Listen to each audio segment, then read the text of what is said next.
This podcast is a member of WGPRN, WildGamesProductions.com.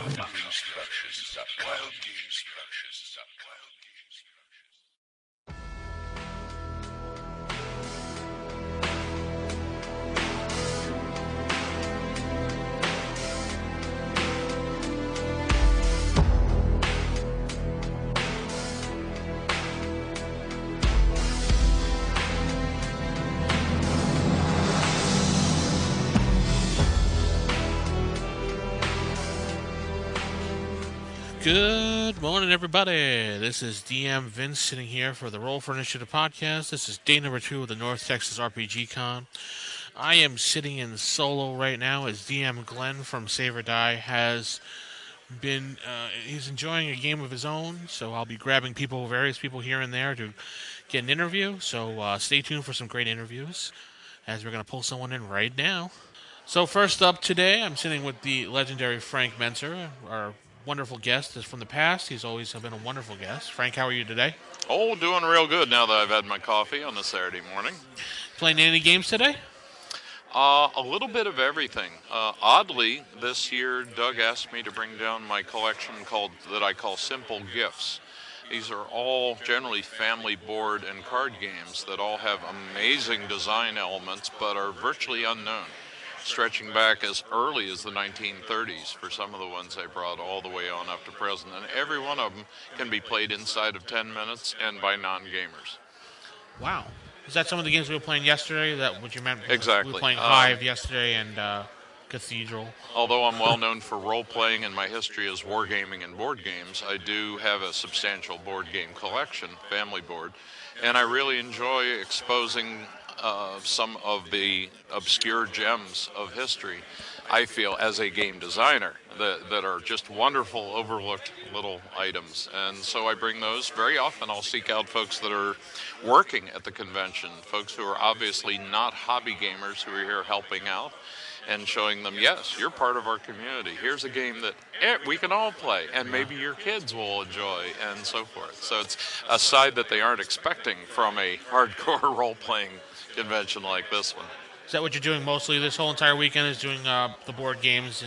Oh, no. I try and set aside a few hours on 2 days, if I have the time, during any convention that I bring these to. But I cannot get away from a convention without running a bunch of role-playing things and so forth. So I actually started that off Wednesday night before the con. They brought me in early, and we had a rousing 12-player game that lasted 5 hours, and nobody would even take a break. They were just so intensely embedded. So that was a great way to kick off the con. And then another role-playing game Friday night, and then another one tonight, Saturday. Yeah, I'm looking. Are you officially on the schedule here? I'm looking through the book to see. Well, the Simple Gifts, the family board thing that I'm doing today is more of a pickup thing. It's, hey, you want to play a game between your events or on your way to lunch, something like that. So it's not actually on the schedule. So what are some of the simple games that you brought, other than Hive and Cathedral? Hive is one that I think is one of the great game designs of the last decade. Yeah. It's where you place tiles out that have bugs on them. There's a placing mode, and then once a piece is on the board, you can move it in accordance with how that bug would move, such as the grasshopper jumps in a straight line, the spider crawls only a certain amount, etc. Cathedral, one of the all-time classics. You can't even copyright the doggone thing anymore. It goes back so far, although you can give it a name like Mattel did and say this is Cathedral versus any of various other names. But it's the shape placement game with both sides absolutely equal. 5-minute game. Piece of cake. Yeah. And I've had some folks addicted for life after I've shown them that. Why didn't I find this, back in the old days? It's a clever little game. You definitely kicked my butt in that game. The problem is that you can't find it for sale in retail, so you have to keep an eye on yard sales or eBay, but it's always dirt cheap. Hive, by contrast, is currently available. We do ask that you pay maybe $5 more and order it through your local game store instead of ordering off the internet. Remember, support the local community, and then it'll be there for you later when you need it. Support the local brick stores, yeah, definitely. Absolutely. Any writing you've been doing recently, or? Little bits here and there. I've been focused on a variety of other matters lately. So this year I did bring back, for example, 2 golden oldies. One is a game that I proposed to use for the RPGA in 1981, but it's more war game oriented, using fantasy role-playing combat rules. And we were transitioning out of role-playing out of wargaming at the time and into role-playing, full immersion. So the timing was wrong. TSR decided not to publish this one at that time. But then it's been forgotten for the next 35 years. And I'm bringing that back after over 30 years for this year's convention circuit. It's called Battle Royal. If you want to check it out, I'll be doing that, I think, out in Seattle and a variety of other conventions that I'll be at this year. Probably Gen Con, I would assume. Right. Yeah. All right, we got that. What are your thoughts on the new edition coming out? I think it looks good. Many of us have been sadly awaiting more support from Wizards of the Coast for 2 years now, as Mike Merles and company have been focused on doing the absolute best job they could after. Let me mention, I think 4E is a good design for a tactical war game with some role-playing elements that's figure-based, face-based. It satisfies the market they aimed it at. I think the problem was that they named it just D&D instead of saying this is a D&D war game. As a result, I think that turned a lot of people off. Paizo, of course, benefited hugely having Pathfinder there and ready, and with outstanding moves on their part, such as giving away the rules free at first, when they were in playtest, when Pathfinder first came out. I don't know how many of you remember that. I have the alpha and beta book from Gen Con that they gave out to everybody for free. I was like, And Wizards has followed that model. Yeah. You can get into 5e the same way, absolutely free. You can buy things to go with it. I like the tiered incremental method of add however much you want of these rule complexities to tailor the needs of your gaming group. It's smart moves on Wizards' part. However, I think in this day and age, and considering that they are owned by Hasbro and do not have their own independent volition, I think within 5 years you're going to see that paper and pencil gaming fade back and be less important in the eyes of the business dudes looking for return on investment, how much they're putting in to pay people, artists, and so forth, and just not seeing the returns that they'd like compared to, for example, online gaming, D&D online, other things like that. So I think we may see Wizards pull out of the pencil and paper game market entirely within 5 years, leaving my friends at Paizo Publishing essentially in charge of that field, the dominant leader. We will see what happens. I could be totally wrong. Wizards could come booming back with 5 and recapture the bulk of the market. We shall see. You think, would they go totally digital or just completely out of D&D entirely, you think? I think they will explore digital marketing options far more than paper. In the gaming groups that I play with these days, some game masters refuse to permit digital devices at the table. Distracting. Some game masters refuse to permit books at the table, like my friend Tim Kask. I'm the reverse. I don't care what electronic devices, paper, whatever you bring to the game. It's your participation, your role-playing is what I want. Now, if you have your cell phone and you're spending time texting, well, maybe your character might get killed accidentally while you're not paying attention. My goodness. So there's a certain amount of mutual respect I do demand in the course of the game. But I have no problem. And although us old guys are not as accustomed to the digital media for reference as a lot of the younger folks, nevertheless, you look at bookmarked PDFs and the ease of pulling up rules chart references, game rules question, there's no question that this is the reference book of the future for gaming. We're just transitioning at the moment. I have to say, when it comes to reading a book and learning about something, such as something for first edition or whatever, I like to actually have the book in my hand to read, to feel it. When it comes to referencing, I like to have my iPad and just punch in what I'm looking for, searches, it finds it.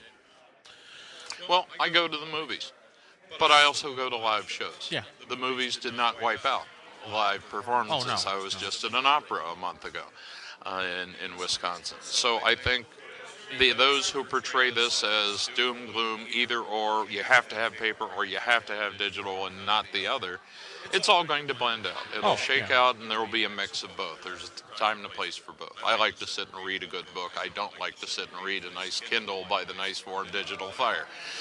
I'm old-fashioned in some respects. Yeah, I can't do that either. My wife loves her Kindle and will read that before a book, but I don't know. I have to read a book myself. I can't do the Kindle thing. Maybe it's because I'm old now too. You know how it happens. Oh, yeah. So has Wizards tapped you for anything that you could talk about, or did they approach you in any way, or? Actually not, and I approached them. Given my background in publication, I thought they might be interested in at least using me to some extent in conjunction with either Redbox 30th anniversary last year Something. or the new 5th edition this year.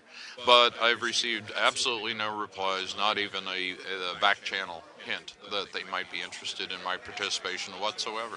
On the other hand, I go back with some of the top Paizo folks to when, for example, Lisa Stevens was part of the Greyhawk crew maintaining the campaign when Gary and I were writing materials. We were still at TSR. She goes that far back to the roots. And then that new kid, Eric Mona, who's now the publisher of the entire company, when he was first getting involved with the RPGA things and so forth. So I have long-standing roots with the Paizo folks. Lisa Stevens, anything she touches turns to gold, it seems like. She's been involved in so many major things. Sure. Smart Paizo, cookie, good War business. with Darkness. Any industry needs good shining stars like that. You're going to have She's plenty of very smart. also Rens. She knows what people want. She knows who to hire to get it done. So, hopefully Wizards... I don't understand why Wizards wouldn't tap you. Maybe they're trying to keep away from the older... I don't know. They seem to be pro... Well, from one point of view, frankly, I'm an old guy who used to write stuff. It's all very nice that I'm out there and I'm available, but does it meet their needs? I mean, when I go looking for assets, whether it's financial research assets for whatever the project I'm on, I'm looking for the right tool for the job. And I obviously just didn't meet the parameters that they need for this marketing campaign. Now, that's no diss on them, and it's not saying that they're mad at me or anything. No, I understand that. You would think with their emphasis on backwards compatibility, old school, how they want to mix in the older crowds with the newer crowds, to just make everybody form the union together, that they would at least consult with you or Tim or somebody. I know Mike Myrtles himself, is a first edition player from back in the day. Maybe he's using his own knowledge to bring things forward, but it would have been nice if they included some of you guys in there for the experience. See what you thought. One thing I do believe is that Wizards and Hasbro seem to maintain an America-centric market approach. And I have found huge appreciation for both my Redbox and the entire old school movement amongst Europeans, for example, especially Scandinavia, very big out there, Australia, Japan. Right. Many areas are really big on the roots of the game. They appreciate the new developments and they'll dabble in them, but they go back to the roots when they want to play very often. Whereas in this country, my edition, Redbox, etc., was received in a far different environment where people had already moved on at the time to advanced D&D. Yeah. Due to the successful marketing of, you want to move up to the advanced version, don't you? And so I got labeled kiddie D&D for a while until things like the Companion Masters and Immortal sets came out and everybody realized, holy cow, this is an entire viable system that goes beyond AD&D. So they ended up both surviving to this day. I think in the United States that the old school market share is 10% or less of the role-playing market, and I'm greatly giving them the benefit of a lot of, some say 5%, some say 2% or less. That's where my heart lies. That's where a lot of your hearts lie, folks, listening to this. But in the U.S. market, it's microscopic, and it's not a factor that they're worrying about. But I think they err, and I know Paizo does not err in this line in underestimating the appeal of old school and of the roots of this, and not just D&D, including Tunnels and Trolls and Met Alpha and all the various games, much bigger globally than the U.S. only or North American data would indicate. Absolutely. Somebody's going to wake up at some point and seize that market share, and I very much suspect, the way things are going, that it'll once again be Lisa Stevens with Paizo instead of the Wizards folks. Paizo seems to pay attention to their fans. Indeed. unlike other companies. But we'll see what happens after 5th edition comes out, and we'll see what happens, what they do. I urge the listener to give them the benefit of the doubt. Go ahead and try it. I mean, the starter is free. Take a look at it. Exactly. And if you want, drop less than 20 on expanding that with the first product. And like, you don't have to drop the 150 on the hardbacks. Dummy. Look at Amazon. You can pre-order at half price right now. Yeah, $12. Okay. So, or less, exactly. So, who's it going to hurt? Nobody. Exactly, and it'll give you more options. Maybe you'll find a few ideas, stick them on the shelf along with all your other source books. Exactly. You pick it up, give it a try. That's what I did with 4th edition. I tried it, I looked at it, didn't like it. And who knows? Maybe they'll convert us. Maybe they'll convert all of us and come up with a fabulous product. I haven't seen it yet, so I can't say. Well, I don't know about that, Frank. I'm still stuck with 1st edition. I've always loved it. I run both first and original edition. Just last night, I ran an event called Back to 1974, where we haven't even reached the Greyhawk supplement. Oh. There are no thieves. It's no variable weapon damage. And you find when you reduce it to the basics, how it first appeared, you suddenly realize how flexible, how fast, how much fun it is if you have a decent game master, and I like to think that I do pretty decent in that respect. I want to see you run more Immortals box set. That's an idea. Maybe I'll develop an adventure for that and do that in the next year's I convention love the circuit. Immortal box set ever since we've been talking since Gen Con many years ago. And I was like, oh, Frank, come here, and sat you down and had to talk about Immortals and then talk to you on the forums. I've been waiting for you to run a game for that because no one plays it. Right. Because no one understands it, I think. Possibly. Plenty of people understand it. It's just they don't understand how to apply it because I did not get the okay to provide sufficient guidelines. In a way, it's similar to 4E in approach. It's a whole new way of using existing role-playing rules in a whole new setup. Now, that lost market in both 4E and in Immortals, didn't grab people, but it needed the right support to do it. So that's an interesting idea. It's a D&D based game, but it's really a whole new trip. Well, yeah. Might be an idea to sit down and maybe clarify that for everybody. And yeah, one of these days. One of those days, yeah. Throw those rules out there. Of course, the core problem is that it's just a hobby affair. Nobody's going to pay me to write or run an Immortals adventure. So, unless you come to the North Texas RPGCon. Yeah, maybe I should talk to Doug about it. Frank, thank you for sitting down with me today. Anytime, Vince. Hope you See you on the flip side. Take care. Right now I'm joined by DM Glenn. Glenn just got done with his game. He was playing Thundar, the Barbarian, right? That was fun. Mutant Future, Thundar, yeah. So we decided to wrangle in a special guest from Pacesetter Games, Bill Barsh. That's correct. Yeah. Bill, tell us a little bit about your company. Well, I started Pacesetter up about 6 years ago now. We do first edition AD&D modules and adventures, supplements, that kind of thing. Try and keep that niche going and promote the old school hobby and stay busy with it and try to make a couple conventions a year. Now, do you write them yourself or solicit other authors? We do both. Most of them are mine. Some of them are 20, 30 years old, honestly, and we just kind of clean them up, set them up for publication, and get them going. But then we've had a couple other authors do modules too. They all seem to be received very well, so happy with it. That's good. That's good. So have you been with this convention since the beginning?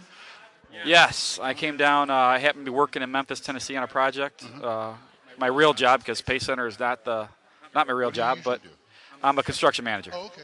Project construction manager, and we had a job going in Memphis, Tennessee, and heard through the internet forum that this convention was going on. I took a drive down here, and I wouldn't miss it for the world. Great. To me, if you got to come to one, this is the one. That's right. That's what I always said. Yep. This is like Gary Con with less cold. Yes, that's for sure. Yeah, it's quite cold up there. Yeah. So you've written a lot of these too? Yeah, probably most of them. I mean, like I said, we've had a couple other authors do it, and then we've reprinted some others, like the We Warrior stuff from Pete Karsten, the first Palace of the Vampire Queen. Okay. That kind of thing. Yep. Okay. Well, that's good. And you have both print and PDF available, right? We do very few PDF things. I'm a old school guy, so our modules are print modules. We produce them just like the old TSR modules, and I'm not trying to piggyback on them or anything like that, but I think people like the format. It's comfortable for them, right? Yeah. So the covers are separate. The maps are often on the inside of the covers, and you got your adventure book. Two-column layout and all that. Two-column layout. We try to get classic illustrations as much as we can. Yeah. And keep it familiar for people, and try not, we do try to innovate here and there too, and you got to stay up with the times. You don't want to do something that's 35 years old. That presentation can get old too. Yeah, so, you can. But freshen it up. Try not to stray too far. Exactly. Yeah. Exactly. So what do you got going? I mean, what's your newest product right now? Our newest release right now is we got a few of them, and we always the North Texas Convention has always been really good to me. Doug's been fantastic, so I always try to release several new products this time of year. It's kind of our big release point, as it were. So this year we've got A1 Path of the Slave Masters, where we're a sequel series to TSR's classic Slave Lord series. Oh, okay. Without stepping all over their IP, but that's the idea. We've got we've kind of redone the Palace of the Vampire Queen. We reprinted it 2 years ago now, and we did some modification to it back then. We did a first edition conversion, and what we're doing now is we're taking it level by level and really fleshing it out and kind of making it a standalone. Each level its own standalone kind of product. So you got a nice. It deserves it. Whether I'm the guy to do it or not, everyone can judge that. But it's the first module ever produced for the D&D game, period. Okay. And it deserves to be out there. Get to do what it's due, I should say. Absolutely. I keep staring at the posters. I keep staring at the one with the frog. Oh yeah. That is Legacy of the Forbidden City, which was a tournament we ran here last year. Which, again, is a sequel to TSR's original I-1, Dwellers of the Forbidden City. Yeah. So, which was also a tournament adventure when it was first written. Okay. So we did basically 50 years later, what's going on in the Forbidden City kind of thing, spin on it. Ran it as a tournament here last year. Now it's a full-fledged module. It's 36 to 40 pages long, and it's a nice chunk. So, I mean, those are really nice covers. You get some I really appreciate good it. artists working for you. And we try to vary them, but I've got 3 or 4 guys that just do a fantastic job, and they bring, whatever we write or put down on paper. It is what it is, but they bring them to life. Yeah. They really do. They do. I was curious about the solo adventure you have there. Yeah, we're just I3. Runes of the Red Moon is out. Is that your first solo? It's our third solo dungeon, and it's we call it our I series for individual. That works. So you've got I1, 2, and 3, and I1's a first level solo dungeon, I2's second, and I3's third level. And they're connected. You don't have to play them in a series, but if you want, you can play it. They're going to go all the way through 7th level, and each dungeon you're basically going to go up a level, generally. So they're sort of connected with kind of a loose storyline all the way through, but you don't need to play them all together. You can drop any character. You also do the Monster and Treasure collections, too. Yes, and that is, while some of these are more business-ish for me to do, I mean, you do it from both ends. You want to create a nice product, but you don't want to lose your lunch doing it. The Monster and Treasure, when I decided to do those, it had nothing to do with that. They're just fun. They're just fun. For me, I enjoy doing them. That's a big seller, isn't it? It is a very big seller, and it's funny. It's like lightning in a bottle with those things. They're very simple. It's if you want to draw your own map, you could take a set of dice out and you can populate your dungeon by just rolling dice all the way. It's got all the charts in there. Populate your dungeon. They also each one's got a sample map with anywhere between 50 and 60 rooms, and we've populated the whole thing and given little storylines and that kind of thing, kind of like it's a sample dungeon. Yeah. And they're all connected. There's going to be 9 when they're done. 6 are out right now. Stairs connect all the levels. There's some very loose storylines that connect certain levels and certain creatures to other levels. And when it's done, you're going to have a 9-level mega dungeon. Probably going to have, right now we're averaging 50 to 55 rooms per level. Wow. So you're probably looking at times 9, 450 give or take rooms by the time it's done. I'm not a big I'm not going to say mega dungeon, but big dungeon fan. I usually like to keep it like maybe 12 rooms. But I love taking these bigger ones and you can chop them up. Absolutely. just use this part and just use that part. Yep, and the first few Monster and Treasures they're monster hotels, so it's probably a little more difficult, honestly, to do something like that. But as you get into the other ones, they are kind of segmented. You've got various monster factions or creatures doing this and this in this section of dungeon. Right. You got something else over here doing this. So they're choppable. We also do a line of modules that are designed for what you're speaking of. They're a Q series module. They're called Q for quick play. Basically, you can play them in a night. Okay. And they are anywhere between 10 to 15, maybe 20 encounters max. Really? And that's Circus Maximus game back there going nuts. Circus Max was rolling. Yeah. Fun. Yeah. So the Q series is kind of a one-night. For all guys does their one-night stand module, same kind of idea. Friday night fight. Yep, you can pick them apart, and it's easy to tear them up and put them in your campaign. Into a campaign too.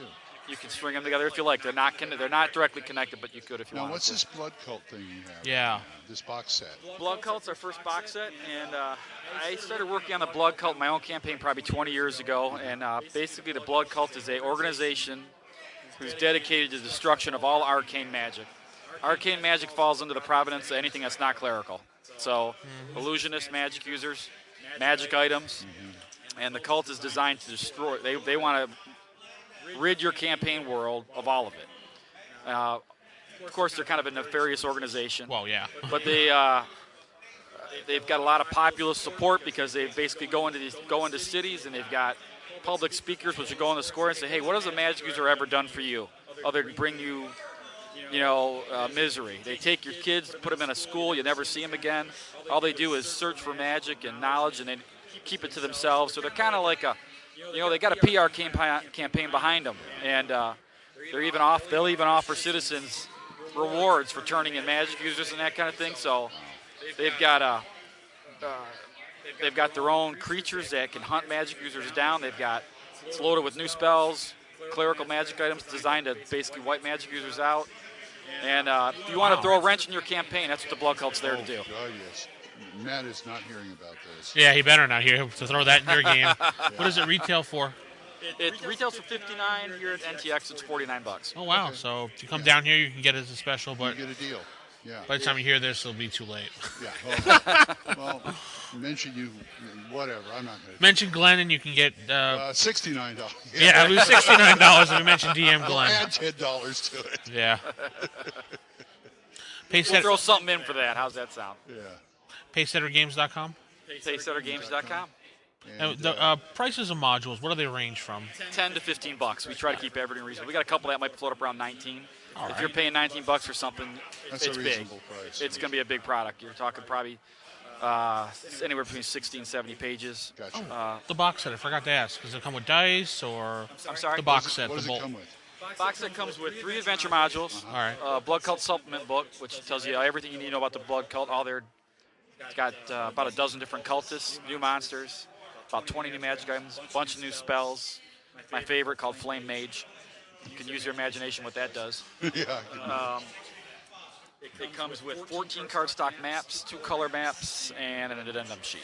Nice. Oh, excellent. That could be a whole campaign in itself. It could be a whole campaign itself. In fact, you probably got several weeks of playing time just with what's in the box as far as scenarios go. Yeah. That is great. And then it's like I said, it's designed to augment your campaign or add to it, not necessarily take it over. Your DM will be buying this. Yes. I mean, he's already going to buy Cthulhu Wars just to inflict the monsters on us, so, yeah. I can understand that. Well, Bill, we appreciate you stopping by. Hey, thank you, guys. Thank you very much. Appreciate it. Bill. It's nice talking to you. Always nice seeing you here.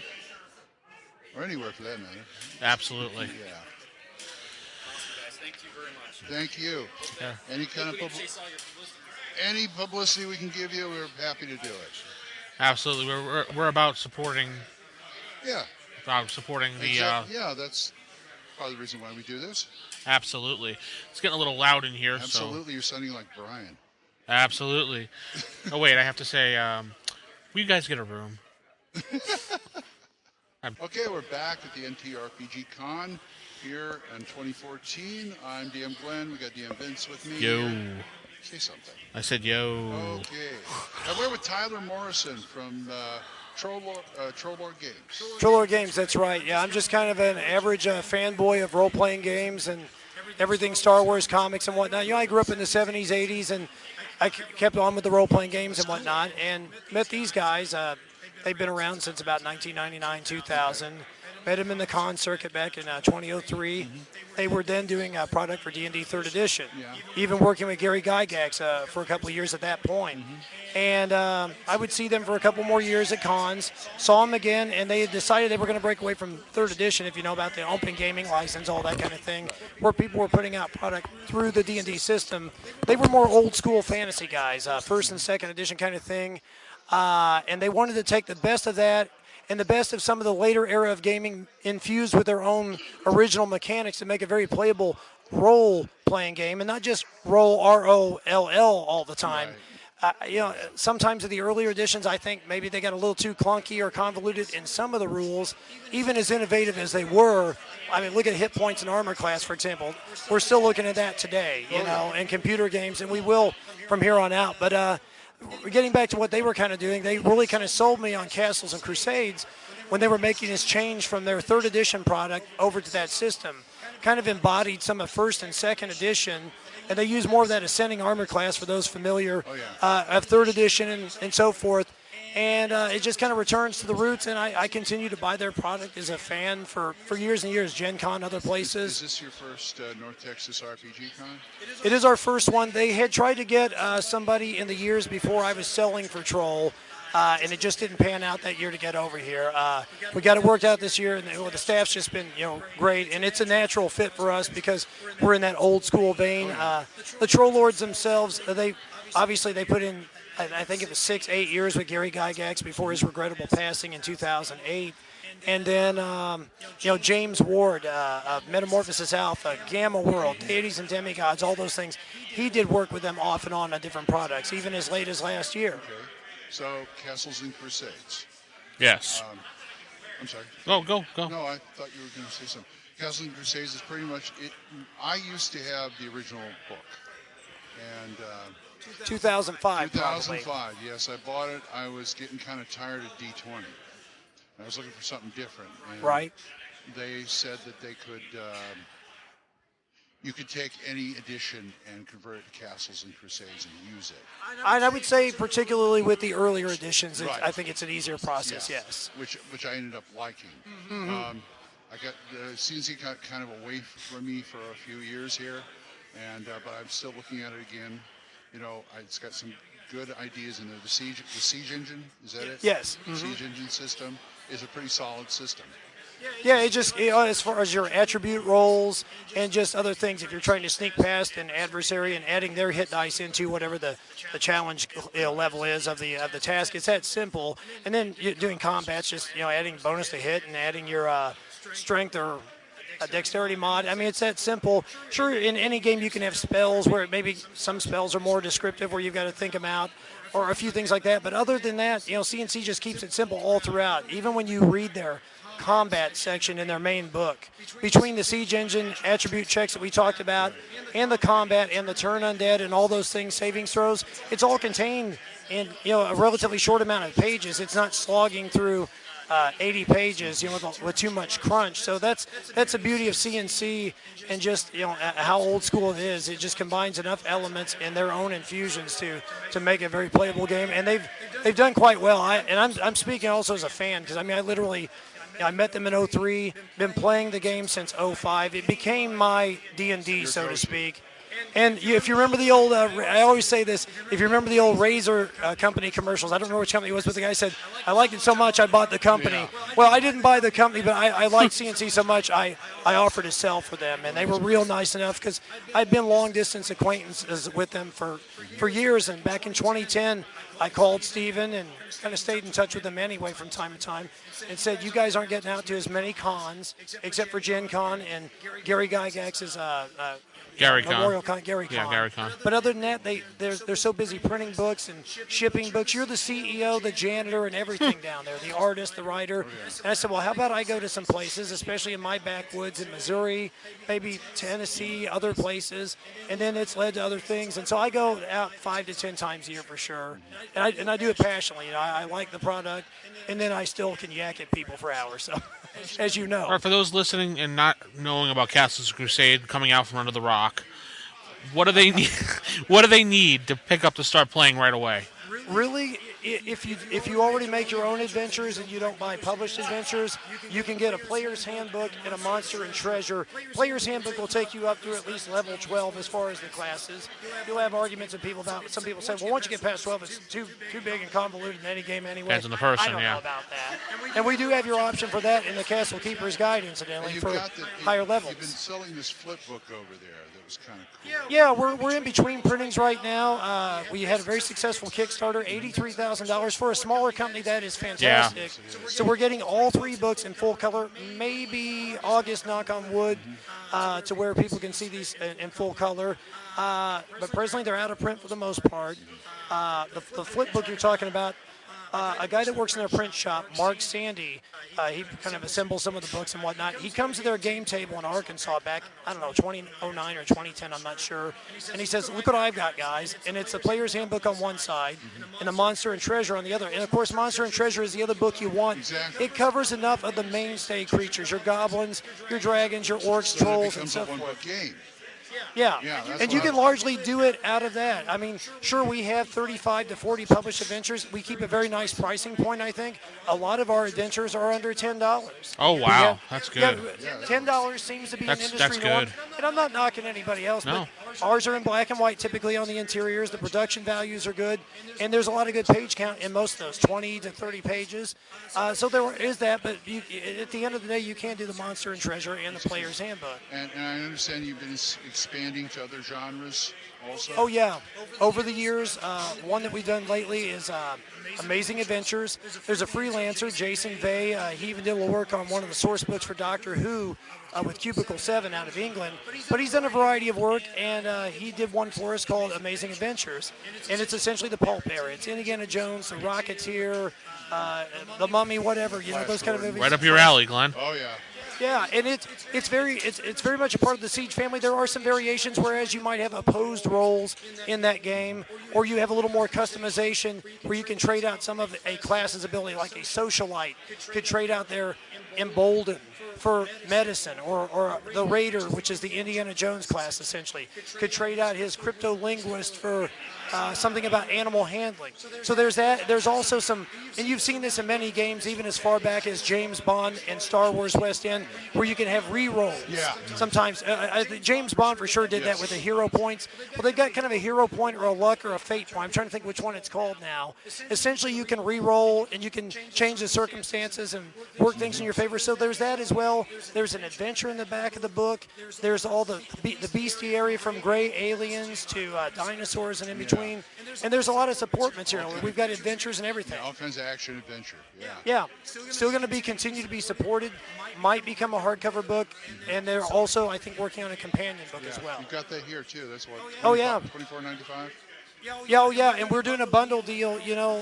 All those products I think are like $59 combined. Our character sheets, the adventures, and everything, and we're doing it for $45 at the con for those interested. Not a bad deal. 45 at the con. Wow, that's amazing. Yeah, it's a nice, Amazing Adventures. Yes. So how are you enjoying the con so far?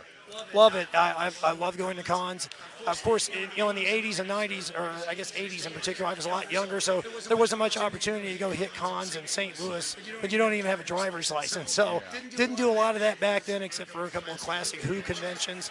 But by about the late 90s and especially 2000s, I've been hitting cons like crazy, And NTRPG, it's like some of these other, like I've been to one Gary Con, very much like that. It's a TSR bonanza. I mean, there's everybody you want. And Game Hole in Madison, Wisconsin, I'll throw a plug in for them. I went to last year's event. We're coming again this year. I mean, all three of these cons, what else can you say? I mean, it's just everything you want. It's an intimate gathering. All these TSR guys and some of these other guests are just super nice. And it's just old school, and it's very much a fit for us. Yeah, that's great. That is great. Well, thanks for talking to us, Tom. Hey, I appreciate it. Check us out at trolllord.com, Castles of Crusades on Facebook as well. Okay. One more time. Plug it one more time. There was a lot of noise in the background. Website one more time. Yeah, our website is Trolllord Games. Or excuse me, website is Trolllord. Take 3. Check us out at trollord.com. We have the forums there. We have an online store. You can talk to people about the game. We're also on Twitter and I believe Google Plus and definitely Facebook, which is Castles Crusades on Facebook. That's great. Well, thanks for coming by. Thank you. All right. All right, well, that's a great interview. And you can leave a note about like 13 minutes on it. Just over the corner. Thank you. Take care now. Thanks for taking the time, Tyler. I appreciate it. No. All right, we're sitting down with Eric Tanker from Tinker's Tavern. How are you doing, Eric? I'm doing very good, thank you. Why don't you tell us a little bit about your blog? Yes, please. Okay. Let's see. It's been up for about 5 years at this point. I have way too many posts. I probably post way too many times, multiple times a day.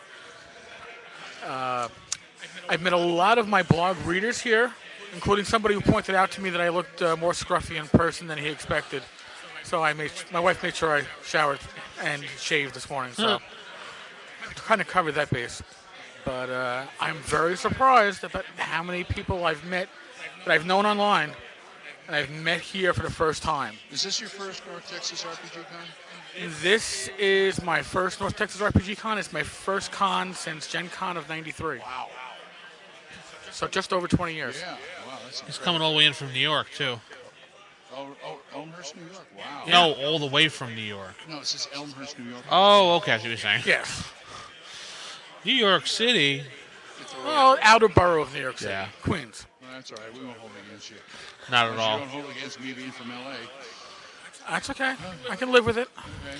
So it seems that you are now the leading authority for OSR stuff as far as people looking to advice, reviews. Really? You want to know something OSR? You look at his blog now. What about the guy who did your room? Oh, sorry. Oh, let's not talk about that now. Yeah. Glenn. I wouldn't say the ultimate authority. I know I'm a destination for a lot of people. I know I have a voice, but the OSR does not have a leadership. It doesn't have a one-stop shopping. Never did. And anybody who attempts to do that is just going to do it themselves. I don't make that attempt. Just one voice of many. I might be a louder voice than many, but I'm just one voice. Well, you get a lot more people. You also have your Google Plus, 2,000 coppers. Yes, I got my 2,000 coppers community on Google Plus, and I will say I'm very surprised that over 8,000 people follow me on Google Plus because I can't figure out why, but I appreciate it. And very shortly, he'll have his own OSR podcast. With Jason Paul McCartan. Should be in about 4 to 6 weeks. WOSR, you call it? WOR? What'd you? WOSR. That was Are you WOSR. doing, this is not through Wild Games, right? No, it's his own production. Oh, wow. Can I come on your show? Of course. I think Zach Laser should be one of our first guests. Zach? Oh, Yes. I was in his game last night. Well, here, ask me a question. I'll tell you how it's going to sound. Well, yeah, sure. It's a real good game. He ran a very good game last night. I can't complain, man. It was really well done. Nah, he does good work, and I picked up some of his artists, Lloyd Metcalf. Yes, I picked up one of the pencil and watercolors he did, and I picked up one of the prints. And of course I picked up some Doug Kovac's work too. So Oh, he's good too. yeah. As Glenn is reaching into a goodie basket over here to have some And snacks. cinnamon rolls. Cinnamon rolls, yeah. Oh, the sticky buns. Sticky buns. I'm being a scrounger this morning. I've been eating cold pizza and old cinnamon rolls, and I feel like a buzzard. Or a cop. That's basically how I used to live out of a sector car when I was a rookie. Yeah. Cold pizza is breakfast of champions, I'll tell you. It works. You can't complain. It is food. It is tasty. Yeah, and thank you, Steve Marsh, for the cinnamon rolls. And Steve Marsh passed out the cinnamon rolls past the table here. And then I'll go up into my room. Nice to meet you. So, Eric, tell us, what were you most looking forward to coming to this con? Actually, watching my wife role-play in a group for the first time. That's right, yeah, he brought his wife, and she really enjoys it. She's a big RFI fan. Yeah. That's the only reason why he listens to RFI, because she makes him listen to it in the car. We listened and I Mrs. was listening to it Would you make him listen to Sod, please? Easter Sunday commuting back from my in-laws. I had it on. She was listening to it. She's like, this is a really good podcast. I'm really enjoying listening to it. I don't even know gaming that well, but I'm learning from listening. It's very approachable. That's good. That's what we aim for, very approachable. Really? Looking at you. Yeah. Okay. Now, my wife surprised me because we were in a Tim Snyder ran a Time Master session on Thursday night. Time Master? I figured Time Master was a good game because nobody would know the rules. I had them box set from way back when, but nobody playing today really will know the rules. So she was coming in with no baggage, and nobody else had any baggage. Yeah. And halfway through the session, she has somebody in a half Nelson. She's dislocating the shoulders, and she's like interrogating for information. I'm like, she's already learned torture. Now all she has to do is set things on fire, and she's full on OSR. That's a pretty good. She can ride her full on Yeah, really. for the craziness of the game. So you booked up this weekend for games?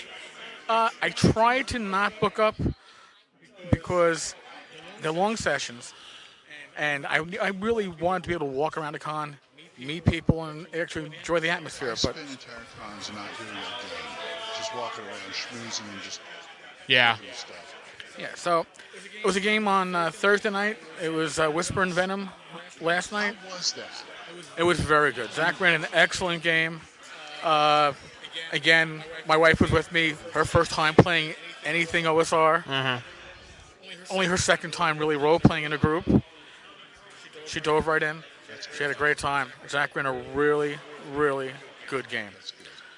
And then this morning we were in Matt Finch's Mrs. Tower game.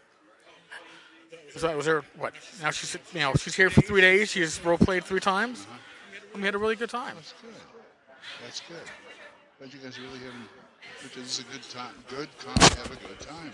Yeah, and it's a good size. When it comes to Gen Con, when I went, it was probably 18,000 people. I know they're way over 40, probably 45 more. That is too much. It's too big. I come from New York City. I like it small, and this is a perfect size. Well, Vince usually used to go to Mepicon every 6 months. Mepicon, Pennsylvania. Oh, okay. It's right in northeast Pennsylvania. And that was pretty small, wasn't it? That was around this size. Okay. It's a good size. I really like this. They could do it every 6 months. Yeah, the con was every 6 months. 6? Yeah. Every 6 months. We're in Northeast PA. They did it up towards Scranton area. Oh, okay. It's a decent area to do, and it's a big enough city. Oh yeah, right by the airport. So. Yeah. And you said, so it's about this size. They had about this many dealers. Dealers? No, they only had maybe 2 or 3. None of these pace setter games or Troll Lord or Black. No one really. They had some just local vendors come in. They had a couple local artists and authors that usually came to the con, but nothing like this. Mostly it was just gaming.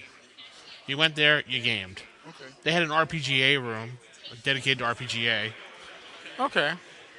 But there was just whatever game you wanted. You could find a bunch of old school. I played the first edition game every 6 months with the same guy.